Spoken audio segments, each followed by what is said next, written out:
Alright YouTube, what's going on? My name is Kane and welcome back to another video. Today I am hitting you all with a Raw review as we do every week. Now the link to this gameplay, the person who made it, in the description.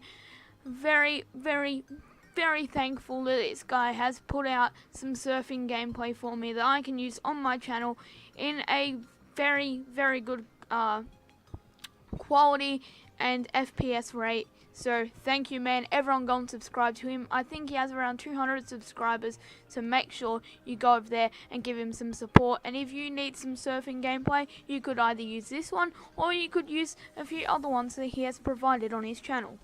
Anyway, we're welcome to the show by Michael Cole, and then Roman Reigns made his entrance. Rusev was already in the ring. People, including me, were going off like, what the hell, a jobber entrance for Rusev? He's already in the ring. So we get a Roman Reigns, who is the US champion, his entrance. Yeah, so I watched half of Clash of Champions last night, half of it this morning. And yeah, I woke up pretty early so I could watch it before Raw. And Clash of Champions overall was quite bad, I reckon, especially compared to Backlash. It looks like SmackDown is just completely outplaying Raw at the moment, and Raw is doing very shit. Anyway, we have the most boring match of the century, Rusev vs Roman Reigns. This is worse than all of the Cesaro-Sheamus matches. Cesaro and Sheamus actually put on a good match at Clash of Champions, so it's just the ending that pissed me off. But yeah, this was a very boring, like 30-minute match, and just went on for ages. It started to pick up towards the end when Roman Reigns finally hit that spear. Then he teased the chair shot. He sat down on the chair with the US title, and then finally hit him with it and left. So Roman Reigns won this one. I'm nearly 100% sure. Yeah, it looks like it. I watched the show. Why am I freaking... Yeah, so... Roman Reigns didn't beat him. It was a freaking double count out. I'm an autist. In 25 minutes. So it was a long start. And then, obviously, as I mentioned before... and then they started talking about Cesaro vs Sheamus.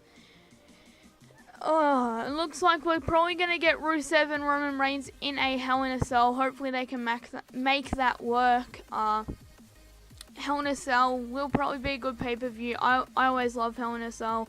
They had a nice little segment with the Ouija board, which was funky, I guess.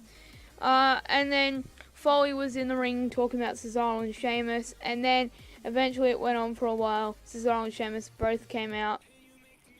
And eventually, what's-his-face, Mick Foley, said, "You two, I'm not going to have another match because everyone doesn't want to see another match." Cough, cough. He actually said, I don't want you to get injured, but cough, cough. No one wants to see it. Even though the Clash of Champions match was alright. Anyway, Cesaro has so much tape on him, it's unrealistic, honestly. Like, the tape's just all over the shop. It's not even strategically placed to look like an actual freaking injury. It's just everywhere. The tape's all over him, okay? So Cesaro and Sheamus have a shot at the tag team titles. I picture Cesaro and Sheamus, they could probably work out pretty well as a tag team like Rock and Sock Connection. Like all those unlikely tag teams. People just put together, they end up doing alright. So, as Mick Foley said, you don't have to like each other, you just have to respect each other. And, they said you'll be getting a tag team championship match against the winner of this match. And, oh god. Kofi Kingston and Big E versus Luke Gallows and Carl Anderson for the Tag Team Championship. Now, if you know me, you'll know I like Luke Gallows and Carl Anderson, and I think they should have won yesterday at Clash of Champions. But guess what? I thought, okay, New Day won last night. This is Luke Gallows and Carl Anderson. They're gonna win on Raw. Surely WWE not that dumb. What did WWE do? Let the New Day defeat Carl Anderson and Luke Gallows in 11 minutes. What have they done? Are they trying to make them a joke? Because they're literally a joke now. What has Vince done? Is this his slap in the face to freaking indie wrestling, to any type of wrestling? Because this is slap in the face to wrestling fans, because any wrestling fan likes Luke Gallows and Carl Anderson. Oh my god, I'm so pissed about that. I'm literally, yeah. Kofi got really busted up in the match. His face was like bleeding really bad. I don't know what happened. It didn't look like he had any opportunity to blade. I'm not sure how he hit the stairs wrong, but I'm not sure what could have happened. Anyway, they went through the highlights of the event last night. They showed Stephanie weaving with Triple H on the WWE.com exclusive. And then Saxton was like, how's that? That's so fishy. Corey Graves said, her husband's just picking up his wife. And then they showed Seth Rollins taking a gut buster last night. He's apparently injured. It doesn't look severe though. They only ruled him out for this week's Raw, but even then he was still there, so good on him. I'm not even sure how severe, if the injury is real, how severe it is, but yeah, anyway. Cesaro and Sheamus were backstage. Foley said he and Anderson, Michael Hayes was so impressed with them. He knows they can shine. He knows they are stars. So it looks like Mick Foley really likes Cesaro and Sheamus. And then he said if he puts Cesaro and Sheamus together, they could change tag team wrestling forever. And he said, you don't have, if it doesn't work out, you don't have to do it. Just give it a try. Just trust me, one try. And then we had Bayley versus Anna Fields in a squash match. The women's squash match didn't feature Nia Jax. It featured Bayley. Bayley did an interview. They said Sasha and Charlotte are the best in the industry at the moment, but she can promise she'll be back. Mick Foley was backstage. Stephanie McMahon roasted him.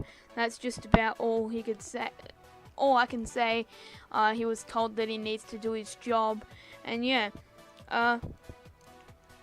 Foley just took it and he's like, I'm sorry, you're the best commissioner, I'm general manager, And then we had Cedric Alexander and Rich Swann versus Lindsay Dorado and Drew Gulak. A nice match here. I freaking love the Cruiserweights. I hate that Vince McMahon told him to die down on all the high-flying action, but it doesn't, it kind of does matter. But we saw two debuts here with Lindsay Dorado and Drew Gulak, who both impressed, especially Lindsay Dorado. Cedric Alexander and Rich Swann got the victory, which I was happy with, in around 8 minutes. It was a nice tag team match, and I love how they change everything for the Cruiserweights, like the ropes. They put Cruiserweight things on the Titantron and all that. It's awesome. TJ Perkins was hyped that he will appear. Sheamus cut a promo, yada yada yada. He didn't cut a promo, he walked in front of Cesaro. I'm such an autist. But yeah, it was pretty good. Then Sheamus and Cesaro versus Nick Cutler and Willie Williams. It was basically anything you can do, I can do better between Sheamus and Cesaro. They eventually picked up the win, and it was pretty basic, like people have just been forcefully put together in a tag team. They won in about 3 minutes after Sheamus bro-kicked both of them when Cesaro was going for the neutralizer. Tom Phillips interviewed TJ Perkins. Perkins did the same thing as he's done every time he's been interviewed, said he was homeless, said he's been waiting 18 years, says he's here, he's the Cruiserweight champion, he can't believe it, yada yada yada. We also had a video package about him. Then we had Kendrick coming in and saying, next time we meet, I'm gonna kick your ass, little boy, which was good on him. Good on you, Kendrick. It's good to see him. Then Charlotte and Dana Brooke came out saying, internet darling, lovable Bayley, yada yada yada. No one really cares. And then that was just there pretty much, I guess. And then Sasha came out and that set up the match for next week with Sasha and Charlotte.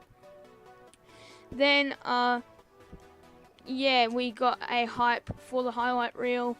And then Rollins was in the building. Rollins said, Foley, you suck. I'm gonna go out there. There's nothing stopping me interfering it. I see your mouth moving, but the shit's coming out of your mouth is trash. Then we had TJ Perkins versus Tony Nese in a non-title match. Tony Nese really shined here, but the crowd was chanting CM Punk and Randy Savage, which was quite funny. But TJ Perkins won in 9 minutes, which was nice there.